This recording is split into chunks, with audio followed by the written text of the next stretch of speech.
नमस्कार दोस्तों, मैं हूं अनजान, आपका नया साथी। मैं आपके लिए एक ऐसी कहानी लेकर आया हूं जिसे सुनकर आपको यकीनन डर का एहसास होने वाला है। दोस्तों, आज की यह कहानी मेरे ही गांव के पड़ोसी गांव के रहने वाले राम सिंह की है, जिन्हें मैं अच्छे से जानता भी हूं।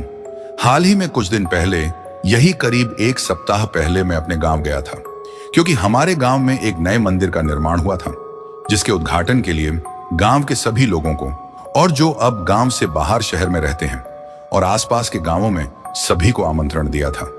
जिस वजह से मुझे मेरे गांव जाना पड़ा और वहीं पर मेरी राम सिंह से दोबारा मुलाकात हुई। हम मिले और कुछ बातें की। जब बातों ही बातों उन्हें पता चला कि मैं लोगों की आप बीती डरावनी घटनाओं को कहानी के रूप में लोगों को सुनाता हूं, तब उन्होंने मुझे अपने साथ हुई एक ऐसी ही डरावनी कहानी के बारे में बताया। उन्होंने मुझे अपने साथ हुई कच्चा कलुआ की कहानी बताई। जी हाँ, आपने सही सुना, कच्चा कलुआ की कहानी।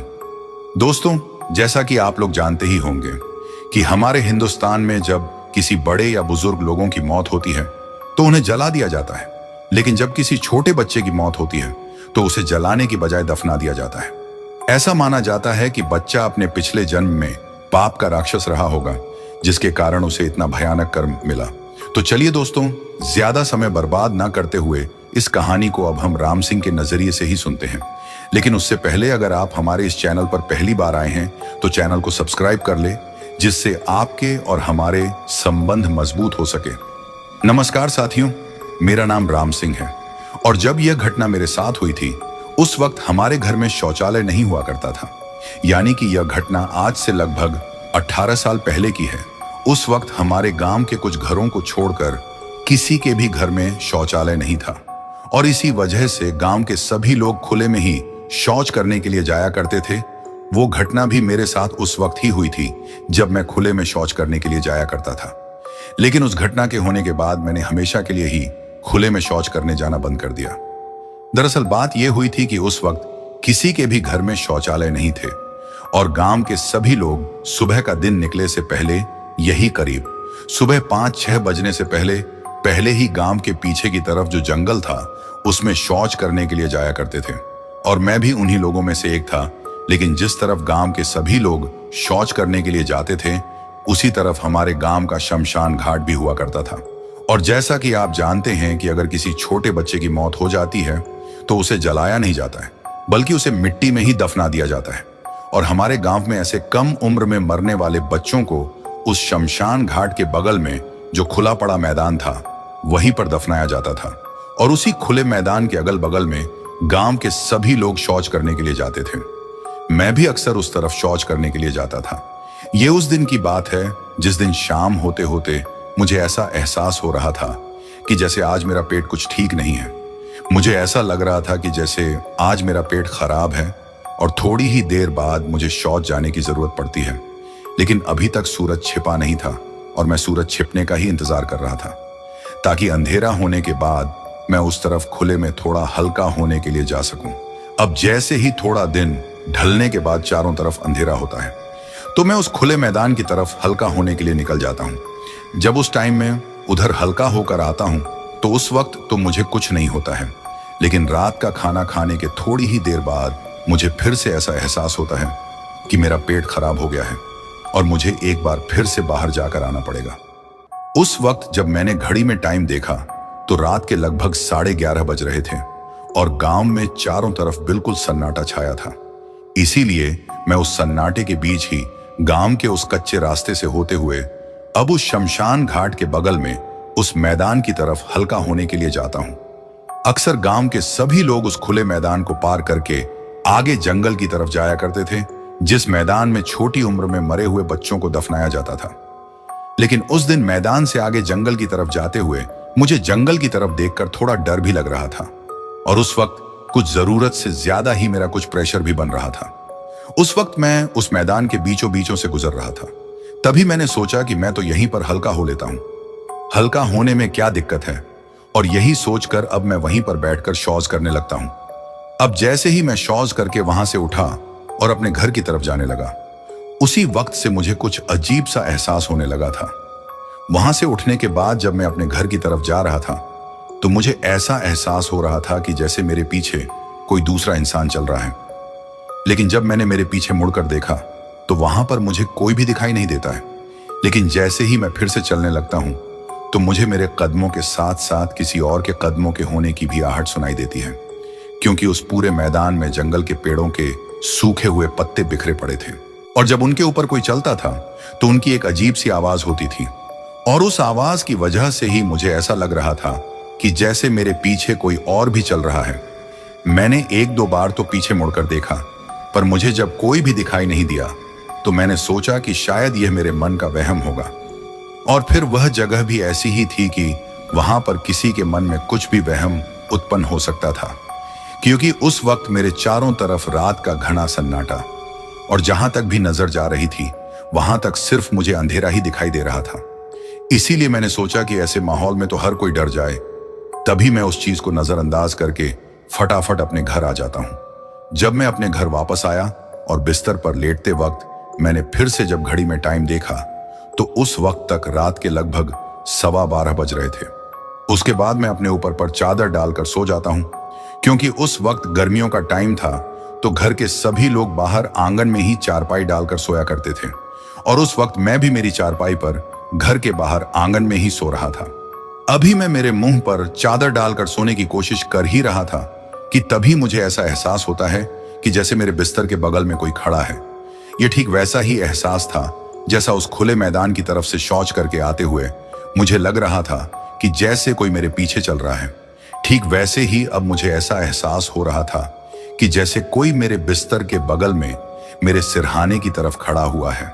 अब मैंने चादर ओढ़े ओढ़े ही मेरे मन में यह सोचा कि शायद ये मेरे मन का वहम होगा, और अब मैं मेरी आंखों को जोर से बंद करके सोने की कोशिश करता हूं। लेकिन पता नहीं, फिर भी मुझे बार बार ऐसा लग रहा था कि कोई तो है जो मेरे बगल में खड़ा है। तभी मैं अचानक से उठकर खड़ा होता हूं और मेरी चारपाई के चारों तरफ देखता हूं, लेकिन मुझे वहां पर कोई भी नजर नहीं आता है। मेरे से थोड़ा दूर आंगन में मेरे घर के लोग ही सो रहे थे, लेकिन उनमें से तो कोई भी जगह हुआ नहीं था। वो सभी तो गहरी नींद में सो रहे थे। उसके बाद मैं भी फिर से अपने मुंह पर चादर डालकर सो जाता हूं, लेकिन इस बार मुझे कुछ अलग ही एहसास फिर से होने लगता है। अब मुझे ऐसा लग रहा था कि जैसे मेरी चारपाई के नीचे कोई लेटा हुआ है, और उसके होने का एहसास लेटे हुए मुझे मेरी पीठ पर बार बार हो रहा था। मुझे ऐसा लग रहा था कि जैसे कोई बार बार नीचे से मेरी चारपाई को छू रहा हो। तभी मैं मन ही मन सोचने लगा कि आज आखिर मेरे साथ ये हो क्या रहा है। लेकिन फिर भी मैं उस चीज को नजरअंदाज करके फिर से सोने की कोशिश करता हूं। लेकिन तभी मुझे 2-3 बार ऐसा लगता है कि जैसे कोई बार बार नीचे की तरफ से मेरी चारपाई को छू रहा है, और उसकी वजह से मेरा शरीर भी हिल रहा था। तभी मैंने मेरे ऊपर से चादर को हटाया और उठकर चारपाई के नीचे झांक कर देखा, लेकिन मुझे कोई भी दिखाई नहीं देता है। अभी यह सब हो ही रहा था कि तभी अचानक मेरे पेट में फिर से गड़बड़ होने लगती है, और मुझे फिर से ऐसा लगता है कि शायद एक बार फिर हल्का होकर आना पड़ेगा। लेकिन जब मैंने घड़ी में टाइम देखा तो उस वक्त रात के फिक्स 1 बज रहे थे। तो समय को देखकर मेरे अकेले की बाहर जाने की हिम्मत नहीं होती है, और मैं चुपचाप मेरे पेट में जो भी गड़बड़ हो रही थी उसको दबाकर फिर से चारपाई पर लेट जाता हूं। लेकिन जैसे ही मैं चारपाई के ऊपर लेटता हूं तो मुझे एक बार फिर से बार बार यह एहसास होता है कि मेरी चारपाई के नीचे कोई ना कोई तो है।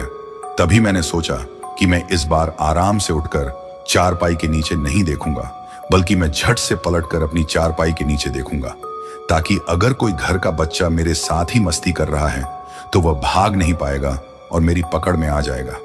अब मैंने ऐसा सोचकर ही अचानक से पलटकर मेरी चारपाई के नीचे देखा, और जैसे ही मैंने चारपाई के नीचे देखा तो इस बार मेरी हालत बुरी तरीके से खराब हो गई। मेरी आंखें फटी की फटी ही रह गईं, और मुझे ऐसा लग रहा था कि जैसे मेरे पेट में जो भी गड़बड़ हो रही है वो यहीं पर साफ हो जाएगी। क्योंकि जब मैंने चारपाई के नीचे देखा तो मुझे मेरी चारपाई के नीचे एक छोटा बच्चा दिखा। लेकिन मेरे डरने की वजह यह नहीं थी कि मेरी चारपाई के नीचे कोई बच्चा था, बल्कि मेरे डरने की वजह यह थी कि उस बच्चे का चेहरा इतना ज्यादा डरावना था कि उसे देखकर एक पल के लिए तो किसी भी इंसान को हार्ट अटैक ही आ जाए। क्योंकि जब मैंने मेरी नजरें मेरी चारपाई के नीचे की तरफ घुमाई तो मैंने देखा कि वह बच्चा मेरी चारपाई के नीचे एक अजीब ही तरीके से बैठा हुआ था, और उसके चेहरे पर इतनी ज्यादा झुर्रियां थी कि इतनी झुर्रियां तो किसी बूढ़े आदमी के भी नहीं होती, और उसकी आंखों के बीच का जो काला कांच था वह बिल्कुल गायब था, और उसकी आंखें पूरी तरीके से सफेद थीं, जो कि उस अंधेरे में काफी चमक रही थीं। और इसके साथ ही उसके सिर पर किसी बूढ़े आदमी की तरह सफेद बाल थे, और तो और उसके दोनों कान भी नहीं थे।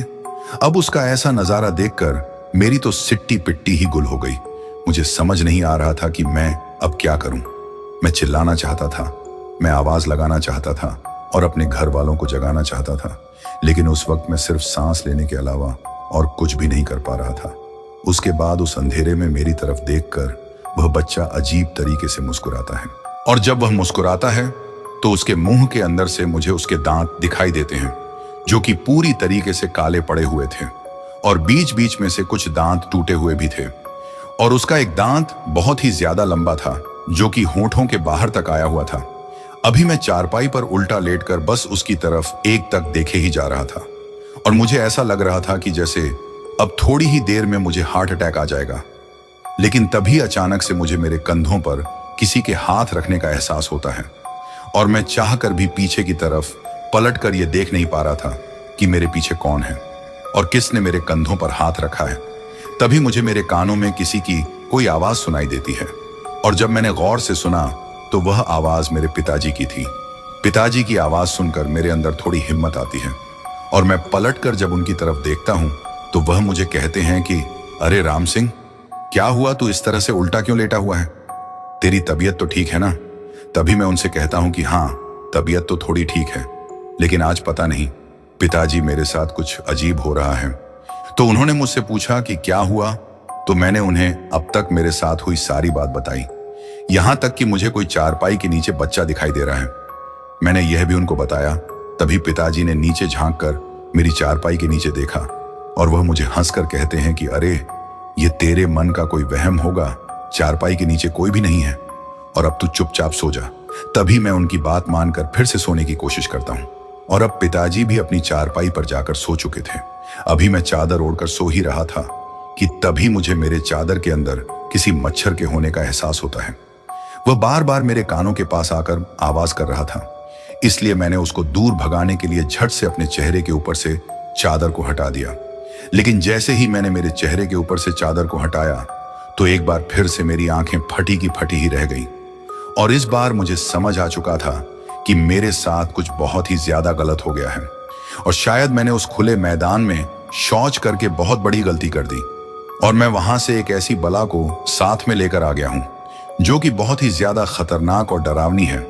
दरअसल जैसे ही मैंने मेरे चेहरे के ऊपर से चादर को हटाया तो मुझे दिखाई देता है कि मेरे घर के आगे की तरफ छत की दीवार पर वही बच्चा बैठा हुआ है जो अभी कुछ देर पहले ही मेरी चारपाई के नीचे मुझे दिखाई दे रहा था।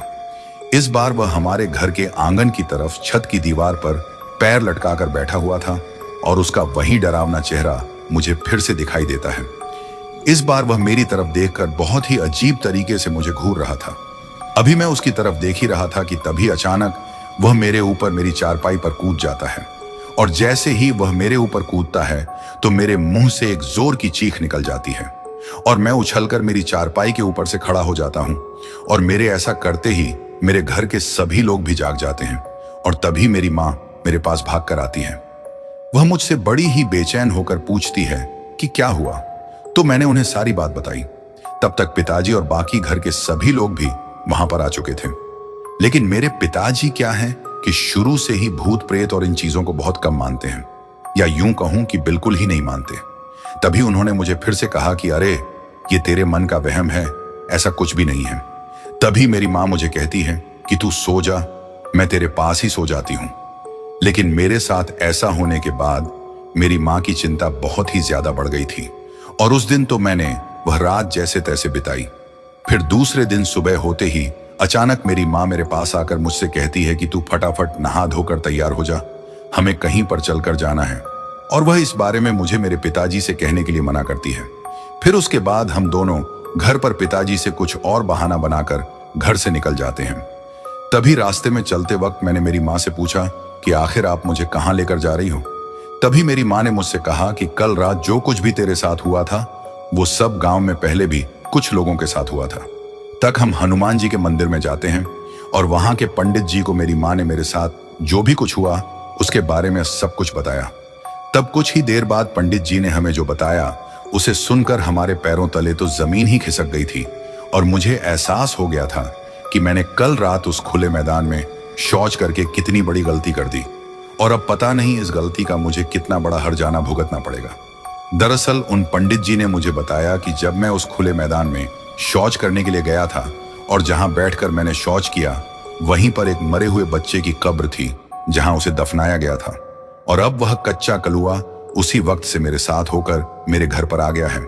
पंडित जी ने कहा कि अगर जल्दी ही इस चीज का इलाज नहीं करवाया गया तो वह आप लोगों के घर में से किसी एक इंसान की जान लेकर ही मानेगा, क्योंकि उस कच्चे कलवे की बहुत ही छोटी उम्र में अप्राकृतिक मौत हो है और इसके लिए वह घर में से किसी एक इंसान की जान लेकर ही रहेगा। तभी मां ने उन पंडित जी से कहा कि आप हमें इस समस्या के निवारण का कोई रास्ता बताइए। तब पंडित जी ने मां को मंदिर का कुछ बबूत दिया और मां से कहा कि आज शाम को आकर वह घर पर कुछ हवन और अन्य प्रक्रियाएं करके जाएंगे, जिससे उस कच्चा कलवा की आत्मा हमारे घर से दूर हो जाएगी। इसके बाद मैं और मां घर पर वापस लौट आते हैं। और मां ने सारी बात घर आकर पिताजी को बताई, लेकिन पिताजी मां की बात सुनने के बजाय मां के ऊपर गुस्सा करने लगे और उनसे कहने लगे कि तुम ये क्या फालतू की बातें बच्चों के दिमाग में डाल रही हो। असल जिंदगी में ऐसा कुछ भी नहीं होता है। कल रात इसके साथ जो कुछ भी हुआ वो इसके मन का वहम होगा। अभी मां और पिताजी के बीच में यह बहसबाजी चल ही रही थी कि तभी घर के अंदर से मेरा छोटा भाई बहुत तेज और अजीब सी चाल चलते हुए हमारी तरफ आता है और घुर्राते हुए मेरी तरफ झपटा मारकर मुझे जमीन पर गिरा देता है और मेरा गला पकड़कर मेरे सीने के ऊपर बैठ जाता है। इसके बाद वो मुझे अजीब सी गुर्राती हुई आवाज में कहता है कि तुझे क्या लगा कि तू मंदिर जाकर आएगा और मुझे पता नहीं चलेगा? मैं तुझे बिल्कुल भी नहीं छोड़ूंगा, मैं तुझे अपने साथ लेकर ही जाऊंगा। तुम लोगों ने मंदिर में जाकर बहुत बड़ी गलती कर दी है और इस गलती की तुम्हें बहुत ही भारी कीमत चुकानी पड़ेगी। जब ये सब बातें मेरा भाई मुझे बोल रहा था तो उस वक्त उसकी आवाज पूरी तरीके से बदली हुई थी। उस आवाज को सुनकर ऐसा लग ही नहीं रहा था कि ये उसकी आवाज है, बल्कि उस आवाज को सुनकर ऐसा लग रहा था कि जैसे कोई बूढ़ा और बड़ा आदमी बोल रहा हो। अब मैं अपने दोनों हाथों से उससे अपने गले को छुड़ाने की कोशिश कर रहा था और ये सब कुछ ही पलों में हुआ था। इसके साथ ही ये सब मेरी माँ और पिताजी के सामने ही हो रहा था, जिसके बाद पिताजी ने मेरे भाई को दोनों तरफ से पकड़ा और उसे मेरे ऊपर से हटाया। मेरे ऊपर से हटाते ही मेरा भाई वहां पर अचानक से बेहोश हो जाता है। उसके बाद मैं उठकर खड़ा होता हूं और मेरे पिताजी इसके बाद मुझे कहते हैं कि जाओ एक पानी का गिलास लेकर आओ, क्योंकि उस वक्त मेरा भाई वहां पर बेहोश पड़ा था तो उसे होश में लाने के लिए पिताजी पानी मंगवा रहे थे। इसके बाद तो पिताजी ने भी इन सब बातों पर यकीन कर लिया था। उन्हें इस बात का यकीन हो गया था कि सच में ही हमारे घर में किसी बुरी आत्मा का साया है। तभी मैं अंदर पानी लाने के लिए चला गया और जब मैं पानी लेकर वापस आया तो मैंने देखा कि मेरे पिताजी और मां आपस में बातें कर रहे हैं, लेकिन मेरा भाई वहां पर नहीं है। वो वहां से अचानक से गायब हो गया था। तभी मैंने मां और पिताजी के पास जाकर मेरे भाई के बारे में पूछा तो पिताजी ने कहा कि अभी तो यहीं पर लेटा हुआ था, अब कहां गया। इसके बाद मां और पिताजी भी परेशान हो जाते हैं। तभी मैं भी उन लोगों के ऊपर गुस्सा करके उनसे कहता हूं कि आप लोगों ने उसे ऐसी हालत में छोड़ कैसे दिया? अभी मैं सिर्फ पानी लाने के लिए ही तो गया था। तभी पिताजी ने मुझसे कहा कि मेरा तो सिर्फ एक पल के लिए ही उसके ऊपर से ध्यान हटा था। तुम्हारी मां मुझे कुछ बात बोल रही थी और इसीलिए मैंने जब अपनी नजरें तुम्हारी मां की तरफ घुमाई तो उतनी ही देर में तो वह यहां से गायब हो गया, वरना मैं तो उसके पास ही बैठा हुआ था। अभी घर के बाहर आंगन में ये सब चल ही रहा था कि तभी अंदर से अचानक मेरे सबसे छोटे भाई के चिल्लाने की आवाज आती है और वो हम सभी लोगों को आवाज लगाता है कि जल्दी दौड़कर अंदर आओ। और जब हम लोग दौड़कर अंदर जाते हैं तो सामने का नजारा देखकर हम सभी के पैरों तले जमीन खिसक जाती है और सबसे ज्यादा तो पिताजी की हालत खराब हो जाती है। दरअसल जब हम लोग दौड़कर अंदर गए तो हमने देखा कि घर के बरामदे में हमारा वही भाई पंखे से फांसी के फंदे पर लटका हुआ है, जो अभी कुछ पल पहले ही बाहर बेहोश पड़ा था। उसे इस तरह फांसी के फंदे पर लटकता हुआ देखकर मां तो वहीं पर बेहोश होकर गिर जाती है।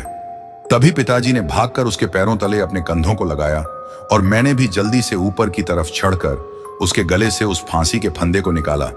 उसे नीचे उतारकर जब हम लोगों ने उसकी सांसों को देखा तो अभी भी उसकी धड़कन थोड़ी बहुत चल रही थी। तभी हम लोग फटाफट उसे अस्पताल लेकर जाते हैं और उस दिन किसी तरह उसकी जान बच जाती है। अब घर में सभी लोगों को इस बात का एहसास हो गया था कि हमारे घर में कोई बहुत ही भयंकर आत्मा है, जो कि घर में किसी एक सदस्य को अपना शिकार बनाकर ही रहेगी। तभी वही अस्पताल में से ही पिताजी ने गांव के एक दो दोस्तों से उन पंडित जी को बुलाने को कहा। उसके बाद शाम होते ही पंडित जी ने घर पर आने का कहा। उस वक्त घर पर कोई भी नहीं था, क्योंकि हम घर के सभी लोग मेरे भाई को लेकर अस्पताल में आ गए थे। उसके बाद शाम होने के साथ जैसे ही हम लोग पंडित जी के साथ हमारे घर पर गए, तो वहां पर कुछ बहुत ही ज्यादा अजीब हुआ। दरअसल हमारे आगे आगे पंडित जी चल रहे थे और ये देखकर तो हम सभी लोगों की हालत बहुत ही ज्यादा खराब हो गई थी। तब तक हमसे भी पहले गांव के कुछ लोग वहां पर आ चुके थे और देखते ही देखते लोगों का एक जमावड़ा वहां पर जम गया था। तब पंडित जी ने हमसे कहा कि जितना हम लोगों ने सोचा था, यह आत्मा उससे भी कई गुना ज्यादा खतरनाक है और ये कोई ऐसी वैसी आत्मा नहीं, बल्कि एक कच्चा कलुआ है, जो कि बिल्कुल एक बच्चे की तरह नासमझ और जिद्दी होता है। और अगर एक बार यह किसी चीज को करने की ठान लेता है तो फिर उसे करके ही रहता है। लेकिन अगर हम लोग खुद ही उसे वह चीज दे दे जो उसे चाहिए, तो शायद वो हम लोगों का पीछा छोड़ सकता है। वरना यह कच्चे कलवे की आत्मा तो इतनी ज्यादा खतरनाक और गंदी होती है कि इसे किसी भी मंत्रों के बंधन में नहीं बांधा जा सकता और ना ही किसी की सौगंध देकर पीछा छुड़ाया जा सकता। तब पिताजी ने पंडित जी से पूछा कि इसे पीछा छुड़ाने का कोई तो उपाय होगा। तब पंडित जी ने हमसे कहा कि उस कच्चे कलवे को किसी की बलि चाहिए, और अगर हम लोग उसे वह बलि दे देते हैं तो शायद वो हम लोगों का पीछा छोड़ देगा। ये सुनकर पिताजी थोड़ा घबरा जाते हैं और वो पंडित जी से कहते हैं कि पंडित जी, आप ये कैसी बातें कर रहे हैं? मैं मेरे घर के किसी भी सदस्य की बलि कैसे दे सकता हूं? तब पंडित जी ने कहा कि यह कोई जरूरी नहीं है, और फिर वो हमें बताते हैं कि आप किसी भी जीव की उस कच्चे कलवे के नाम से बलि दे दीजिए, उसके बाद वह आपका पीछा छोड़ देगा। लेकिन पिताजी ने कहा कि ऐसा कैसे हो सकता है? किसी जीव की बलि देने से कोई आत्मा हमारा पीछा कैसे छोड़ सकती है? पंडित जी ने पहले ही कह दिया था कि बकरा बिल्कुल पूरा काला होना चाहिए, यानी कि काले रंग का होना चाहिए। उसके बाद उस बकरे को लाकर उस कच्चे कलवे के नाम उस बकरे की बलि दी जाती है और मां काली से प्रार्थना की जाती है कि अब वो कच्चे कलवे की आत्मा हमारा पीछा छोड़ दे। सारी चीजें ठीक होने लगी थी और उसके बाद हमारे पिताजी ने हमारे घर पर ही शौचालय बनवा दिया था, जिसकी वजह से अब हमने हमेशा के लिए घर से बाहर शौच करने के लिए जाना बंद कर दिया था।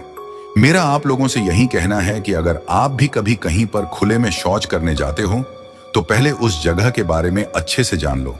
इन शौच जैसी चीजों को कभी भी अनजान या फिर ऐसी वैसी जगहों पर नहीं करना चाहिए। तो दोस्तों, आज की ये कहानी आपको कैसी लगी कमेंट करके हमें जरूर बताएं।